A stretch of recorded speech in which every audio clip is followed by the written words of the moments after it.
मेरा नाम है हरिया, मैं काम करता हूँ बहुत बढ़िया, खाता हूँ खाना और रोज गाता हूँ गाना। अरे यार, आज तो बहुत देर हो गई। इस खतरनाक जंगल को देखकर तो मेरे हाथ पैर ठंडे हो गए हैं। अगर मैं वक्त पर गांव नहीं पहुंचा तो मालिक बहुत नाराज हो जाएंगे। तभी हरिया को एक आवाज सुनाई देती है। सुनिए हरु जी। अरे, ये आवाज किसने दी? तभी हरिया को सामने कुछ दूर एक औरत खड़ी दिखाई देती है। अरे भाई, ये औरत अकेली इतनी रात को इस जंगल में क्या कर रही है? चलकर पूछना पड़ेगा। फिर हरिया अपनी बैलगाड़ी उस औरत के सामने लाकर रोक देता है और उससे पूछता है। अरे सुनिए, आप इतनी रात को इस खतरनाक जंगल में अकेली क्या कर रही हैं? तभी वो औरत मीठी आवाज में कहती है, अरे हरु जी, आप आ गए। मैं कब से आपका इंतजार कर रही थी। वैसे तो यहाँ से काफी लोग गुजर चुके हैं, लेकिन मैं खास आपका इंतजार कर रही थी। अच्छा, तुम सच कह रही हो? मुझे तो यकीन नहीं हो रहा है। वो क्या है ना, आज तक किसी ने मुझसे इतने प्यार से बात नहीं की। हाँ हाँ हरु जी, मैं सच कह रही हूँ। अब देर मत करिए और जल्दी से मुझे मेरे घर तक छोड़ दीजिए। हाँ हाँ, कौन सी बड़ी बात है, अभी छोड़ देता हूँ। आप मेरे पीछे बैलगाड़ी में बैठ जाइए और मुझे रास्ता बताते चलिए। फिर वो औरत हरिया की बैलगाड़ी में बैठ जाती है और हरिया बैलगाड़ी हाँकता हुआ आगे चल पड़ता है। फिर उस औरत के बताए हुए रास्ते पर चलते चलते हरिया बैलगाड़ी लेकर एक काली गुफा के आगे आकर रुक जाता है। हरिया उस औरत से पूछता है, हाँ देवी जी, आपका घर कहाँ है? यहाँ तो एक गुफा के अलावा और कुछ नहीं है। तभी अचानक वो औरत हवा में उड़ने लगती है।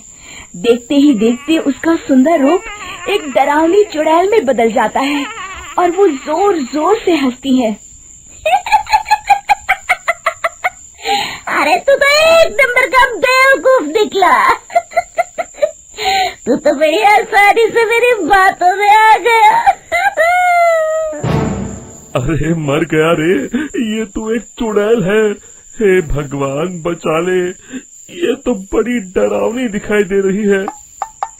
और फिर अगले ही पल हरिया की बैलगाड़ी में रखा सारा सामान हवा में उड़ता हुआ उस काली गुफा के अंदर चला जाता है और वो चुड़ैल भी उस गुफा के अंदर जाकर कहीं गायब हो जाती है। हरिया ये नजारा देख बुरी तरह घबरा और परेशान हो जाता है। अरे, ये चुड़ैल तो मेरा सारा सामान लेकर गुफा में गायब हो गई। अब क्या होगा?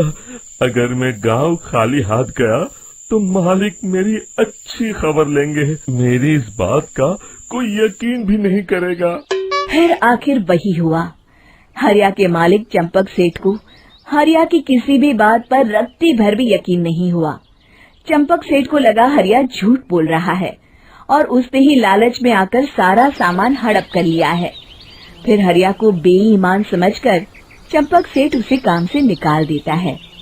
अगले दिन अपनी दुकान में परेशान बैठा चंपक सेठ गुस्से में बड़बड़ाता है। अरे, दुकान में तो सामान बिल्कुल भी नहीं है। अब मुझे ही शहर जाकर सामान लाना होगा। फिर वो अपनी बैलगाड़ी लेकर शहर चला जाता है। शहर से सामान लेकर जब चंपक सेठ वापस गांव लौट रहा होता है, तभी उसे एक आवाज सुनाई देती है। चंपक जी, ओ चंपक जी। अरे, ये तो कोई मेरा नाम लेकर मुझे पुकार रहा है। फिर उस रास्ते में वही औरत खड़ी दिखाई देती है। फिर क्या था, हरिया की तरह चंपक सेठ भी उस औरत के पास अपनी बैलगाड़ी लेकर जाता है और वो भी उसकी चिकनी चुपड़ी बातों के मुंह जाल में फंस जाता है। फिर चुड़ैल उसे भी अपनी गुफा तक ले जाती है और उसका सारा सामान लेकर गुफा में गायब हो जाती है। बेचारा चंपक सेठ लाचार होकर खाली हाथ गांव लौट आता है। फिर ये उस जंगल में रोज की बात हो जाती है। जो कोई भी शहर से कुछ लेकर गांव की तरफ लौटता, वो चुड़ैल उसे बेवकूफ बनाकर उसका सारा सामान लेकर गुफा में गायब हो जाती। एक दिन हरिया एक लकड़हारे को उसी जंगल की तरफ जाते हुए देखता है। फिर हरिया उसे रोकते हुए कहता है, अरे भाई, क्यों अपनी मौत को दावत दे रहे हो? मेरी बात मानो, आगे जंगल में मत जाओ, वहाँ एक बड़ी भयानक चुड़ैल रहती है। लकड़हारा हरिया की बातों को नजरअंदाज करते हुए कहता है, अरे भाई, मुझे पहले ही बहुत देर हो चुकी है, मुझे जाने दो भाई। शाम तक लकड़ियाँ काट कर शहर के बाजार में बेचना है। तुम अपनी ये कहानी किसी फुर्सत में बैठे इंसान को सुनाओ, मैं तो चला। इतना कहकर लकड़हारा वहाँ से आगे जंगल की तरफ चला जाता है। फिर अगले दिन गांव के मुखिया के घर के बाहर बहुत सारे लोग जमा हो जाते हैं। तभी हाथ में कुल्हाड़ी लिए खड़ा लकड़हारा कहता है, अरे मुखिया जी, अब आप ही हमें बचाइए उस जंगल वाली चुड़ैल से। हमारा सारा काम तो शहर से ही होता है। अरे मुखिया जी, उस चुड़ैल की वजह से तो मैं पूरी तरह बर्बाद हो गया हूँ। हम सबको मिलकर उस चुड़ैल का कोई इलाज करना पड़ेगा। तभी भीड़ में खड़ा वीरा कहता है, आप लोग चिंता मत करिए, कल से वो चुड़ैल किसी को नहीं लूट पाएगी। मेरे पास एक बहुत अच्छी तरकीब है। तभी चंपक सेठ उसका मजाक उड़ाते हुए कहता है, अरे तेरा नाम वीरा है तो क्या हुआ? तूने अभी उस चुड़ैल को देखा नहीं है? जाकर अपना काम कर, बड़ा आया। तब मुखिया जी कहते हैं, नहीं नहीं चंपक सेठ, मुझे लगता है हमें इस लड़के को एक मौका देना चाहिए। फिर सभी गांव वाले मुखिया जी की बातों से सहमत हो जाते हैं और वीरा शाम को एक बैलगाड़ी में कुछ सामान लादकर उस जंगल की ओर चल देता है। वीरा, ओ वीरा, कहाँ जा रहा है? तभी वीरा मुड़ के देखता है, वही चुड़ैल एक औरत के रूप में खड़ी है। अरे बहन जी, मैं आपको ही ढूंढ रहा था। देखिए, मैं आपके लिए क्या लाया हूँ। हैं?